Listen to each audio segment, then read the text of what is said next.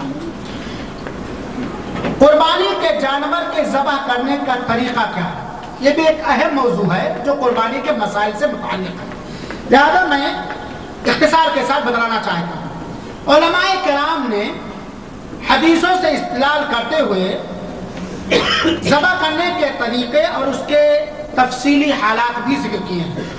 چند اہم باتیں میں ذکر کرنا چاہتا ہوں۔ ذبح کرنے کے طریقے، ذبح کرنے والا شخص یعنی جو قربانی کا جانور ذبح کر رہا ہے، یا کوئی بھی ذبح کر رہا ہے، چاہے قربانی کا ہو یا عقیقے کا ہو یا ویسے کھانے کے لیے ہو، ذبح کرنے والا شخص ایسا ہو جس سے ذبح کرنے کا قصد و ارادہ ممکن ہو، یعنی وہ ارادہ کر سکے کہ ہم ذبح کریں گے، چنانچہ وہ عقل مند ہو۔ ذبح کرنے والا کیا ہو؟ پاگل نہیں، تمیز والا ہو، پہچان والا ہو۔ تمیز کا مطلب یہ ہے غلطی اور درستگی کو تمیز ہے، پہچان سکے۔ چنانچہ پاگل، نشہ سے مست، یا ایسا چن بوڑھا جو کچھ تمیز ہی نہیں کر پاتا، ایسے لوگوں سے قربانی کروانا یا بکرا ذبح کروانا یہ صحیح نہیں ہے، کیونکہ اس کے اندر قصد و ارادہ نہیں پایا جاتا ہے۔ اور اللہ تعالیٰ نے فرمایا الا ما زکیتم، جیسا کہ اللہ رب العالمین نے فرمایا لیکن تم اسے ذبح کر ڈالو۔ اور دوسری بات، ذبح کرنے والا مسلمان ہو، کیا ہو؟ ذبح کرنے والا مسلمان، کسی کافر کا ذبیحہ حلال نہیں۔ البتہ اہل کتاب یعنی یہود و نصارہ جو اپنے دین کی طرف نسبت کرتے ہیں، ان کا ذبح کیا ہوا جانور حلال ہے۔ مسلمان کا ذبح کیا ہوا جانور حلال ہے، اور اہل کتاب یہود و نصارہ کا ذبح کیا ہوا جانور حلال ہے۔ اب یہ مسلمان چاہے فاسق ہو یا متقی و پرہیزگار ہو، البتہ اگر مسلمان ایسی بدعت کرنے والا ہے جس بدعت کے کرنے کی وجہ سے وہ دائرے اسلام سے نکل کر کفر میں داخل ہو جاتا ہے، ایسے بدعتی کا ذبیحہ حلال نہیں ہوگا، اور مشرک کا ذبیحہ حلال نہیں ہوگا۔ اور ذبح مرد بھی کر سکتا ہے، عورت بھی کر سکتی ہے، عورت بھی ذبح کر سکتی ہے۔ اس سلسلے میں ایک روایت موجود ہے، کعب بن مالک کی لونڈی جو مقام صلہ میں بکری چلا رہی تھی، اسی درمیان ایک بکری بیمار ہو گئی، اس نے ایک دھاردار تیز پتھر لیا اور ذبح کیا۔ کعب رضی اللہ تعالیٰ عنہ نے نبی کریم صلی اللہ علیہ وسلم سے پوچھا تو آپ نے فرمایا اس کو کھاؤ، یعنی اس لونڈی عورت نے جو تیز دھاردار پتھر سے ذبح کیا اس کو کھاؤ۔ یہ متفق علیہ روایت ہے، بخاری مسلم۔ لہذا عورت بھی ذبح کر سکتی ہے، جس سے مرد ذبح کر سکتا ہے اور عورت بھی ذبح کر سکتی ہے، لیکن کیا کریں گے؟ گھروں میں بٹھا کر کے اور بزدل والی چیزیں سکھا کر کے ہم نے اپنی عورتوں کو اللہ کی نافرمانی میں تو دلیر اور بہادر کر دیا، اللہ کی فرما برداری میں بزدل اور کمزور بنا دیا۔ چنانچہ بہت ساری عورتیں خون دے کر کے گر جاتی ہیں۔ عورت بھی ذبح کر سکتی ہے بلا چوچرا، اگر وہ ذبح کرنے کا طریقہ جانتی ہے۔ اہل کتاب یہود و نصارہ کا ذبیحہ حلال ہے جیسا کہ بات کہی گئی ہے، اس کی دلیل قرآن سے بھی ہے اور سنت رسول سے بھی ہے۔ چنانچہ سورہ مائدہ آیت نمبر 5 کے اندر ہے اہل کتاب کا ذبیحہ تمہارے لیے حلال ہے، سورہ مائدہ آیت نمبر 5۔ اور اسی طرح انس بن مالک کی روایت ہے جو صحیح مسلم کی روایت ہے، کہتے ہیں کہ ایک یہودی عورت رسول اکرم صلی اللہ علیہ وسلم کے پاس زہر ملائی ہوئی بکری لائی تو آپ نے اسے کھا لیا۔ کس نے کون لائی تھی؟ یہودی عورت، تو آپ نے اسے کھا لیا، اسے مسلم کے روایت۔ اسی طرح امام احمد، امام ابن تیمیہ، ابن کثیر رحمۃ اللہ علیہ نے اس بات پر اجماع ذکر کیا ہے کہ اہل کتاب کا ذبیحہ حلال ہے، لیکن مجوسیوں کا ذبیحہ حلال نہیں ہے۔ آگ پرستار، آگ کے پوجنے والوں کا ذبیحہ یا مشرکوں کا ذبیحہ، آگ کے پجاریوں کا ذبیحہ جنہیں مجوسی کہا جاتا ہے، مشرکوں کا ذبح کیا ہوا، بت پرستوں کا ذبح کیا ہوا، یا ایسی جگہوں پر ذبح کیا ہوا جہاں مشرکانہ عمل پایا جاتا ہے، ایسا ذبیحہ صحیح نہیں ہے۔ اسی طریقے سے ذبح کرنے والا ذبح کرنے کا ارادہ کرے، بغیر ذبح کے ارادے کے حلال نہیں ہوگا۔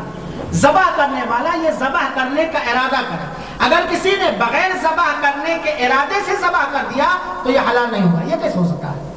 مثال کے طور پر آپ جا رہے تھے, ادھر سے ایک گائے آ رہی تھی بھاگی بھاگی, آپ کے ہاتھ میں چھری تھی, اس گائے نے آپ کے اوپر حملہ کیا, آپ نے اپنے بچانے کے لیے اس کو مار دیا اور گائے مر گئی, یا حلق میں چھری لگی اور گائے ذبح ہو گئی, تو ذبح تو شکل پائی گئی نا, لیکن آپ نے اس کو ذبح کرنے کا ارادہ کیا تھا کہ اپنی بچاؤ کے لیے کیا تھا. علماء نے اس مسئلے کو ذکر کیا, خاص طور پر شیخ ابن عثیمین رحمۃ اللہ علیہ نے اپنی کتاب کے اندر اس کو بڑی تفصیل کے ساتھ, لہذا ذبح کرنے کا ارادہ پایا جائے اور تب وہ ذبح ہوتا ہے.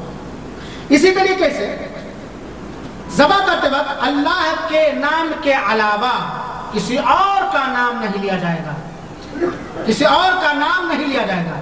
چنانچہ یہ نہیں کہا جائے گا یہ نبی کے نام پر ذبح کر رہے ہیں, یہ جبریل کے نام پر ذبح کر رہے ہیں. جملے پہ غور کیجئے گا, ایک ہے یہ عطاء الرحمان کی طرف سے ذبح کر رہے ہیں, ایک ہے عطاء الرحمان کے نام پر ذبح کر رہے ہیں. بس نہیں دونوں میں فرق, یعنی عطاء الرحمان کی طرف سے ذبح کر رہے ہیں, یعنی یہ قربانی اللہ کے دربار میں عطاء الرحمان کی جانب سے پیش کی جاتی ہے.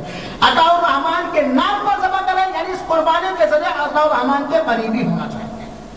تو یہ کہے نبی کے نام پر ذبح کریں, جبریل کے نام پر ذبح کریں, ولی کے نام پر ذبح کریں, غوث کے نام پر ذبح کریں, پیر کے نام پر ذبح کریں, تو یہ ایسا ذبح کرتا ہے. اگر کسی نے ایسا نام لیا تو یہ حلال نہیں ہوگا. اسی طریقے سے ذبیحہ پر صرف اللہ رب العالمین کا نام لیا جائے گا, جیسا کہ قرآن حدیث ثابت ہے. اللہ تعالیٰ نے قرآن سے ثابت, اللہ رب العالمین نے فرمایا فَكُلُوا مِمَّا ذُكِرَ اسْمُ اللَّهِ عَلَيْهِ, جس پر اللہ رب العالمین کا نام ذکر کیا گیا ہے اس کو کھاؤ. اس سے ایک باریک مسئلہ علماء نے نکالا ہے کہ ذبح کرتے وقت بسم اللہ کہنا چاہیے. چنانچہ اگر کسی شخص نے جانور کو پکڑنے کے لیے, جانور کو گرانے کے لیے بسم اللہ, جانور کو تیار کرنے کے لیے, اور ذبح کرتے وقت بسم اللہ نہیں کیا, تو یہ کرنا صحیح ہے. لہذا ذبح کرتے وقت بسم اللہ کہنا چاہیے. جانور کو گرا لے, چھری ہاتھ میں لے تو کہے بسم اللہ, اللہ اکبر. ذبح کرتے وقت اللہ کا نام لینا چاہیے اور زیادہ فاصلہ نہیں ہونا چاہیے. اسی طریقے سے ذبح ایسی دھاردار چیز سے کیا جائے جو خون بہا دے, ایسی دھاردار چیز سے کیا جائے جو خون بہا دے, جیسے لوہا ہے, چھری ہے, دھاردار پتھر ہے, دھاردار لکڑی ہے, شیشہ ہے. البتہ ناخن اور دانت سے ذبح کرنا صحیح نہیں ہے, اور ناخن اور دانت سے ذبح کی ہوئی جانور کا کھانا بھی صحیح نہیں. دھاردار چیز میں ناخن اور دانت بھی ہے, ناخن اور دانت سے ذبح کی ہوئی جانور کی کا کھانا صحیح نہیں ہے, نہ کھانا صحیح ہے. جیسا کہ رافع بن خدیج رضی اللہ عنہ کی حدیث نبی کریم صلی اللہ علیہ وسلم نے فرمایا جو خون بہا دے اور اس پر اللہ کا نام لیا گیا ہو تو تم اسے کھاؤ جب تک ناخن یا دانت سے نہ ہو. اسے کھاؤ جب تک ناخن اور دانت سے نہ ہو. اور میں تم کو اس کے سلسلے میں بتاؤں گا, رہا دانت تو یہ ہڈی ہے, رہا دانت تو یہ ہڈی ہے, اور ناخن یہ اہل حبشہ کی چھری ہے. یہ بخاری شریف کی روایت ہے. لہذا ہر دھاردار چیز سے ذبح کرنا جائز ہے کہ جو خون بہا دے, البتہ دانت سے اور ناخن سے ذبح کرنا صحیح نہیں ہے. خون بہانا یہ ضروری ہے. جب کوئی شخص کسی جانور کے ذبح کرنے پر قادر ہو تو ذبح کرتے وقت کچھ 4 چیزوں کا خیال رکھے. جب ذبح کر رہا ہے تو اس پر 4 چیزوں کا خیال رکھے. پہلی بات حلقوم کو کاٹ دے, حلقوم جس سے سانس آتی جاتی ہے, اور یہ رگ کٹنے سے جانور کے سانس کے آنے جانے کا سلسلہ ختم ہو جائے گا. اسی طرح نرخرا ایک رگ ہے جس سے کھانا اور پانی جانور کے پیٹ میں جاتا ہے, یہ کٹ جائے. حلقوم اور نرخرا کٹ جائے تاکہ غذا کے آنے جانے کا سلسلہ منقطع ہو جائے. اور تیسری اور چوتھی چیز جو ذبح کرنے میں کاٹنا چاہیے, گردن کی وہ دونوں رگیں جو غصے کے وقت پھول جاتی ہیں.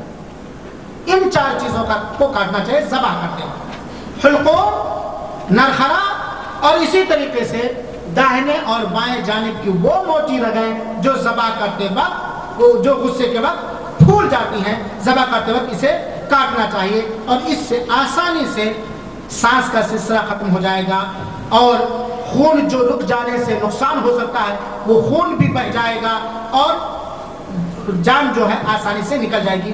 اگر ان 4 میں سے کسی نے 3 کاٹا تب بھی ذبح کرنا صحیح ہوگا, اگر 4 کاٹے تو بہتر ہے. اور بعض علماء نے کہا کہ حلقوم یا جو نرخرا یہی کٹ گیا تب بھی ذبح کرنا صحیح ہے.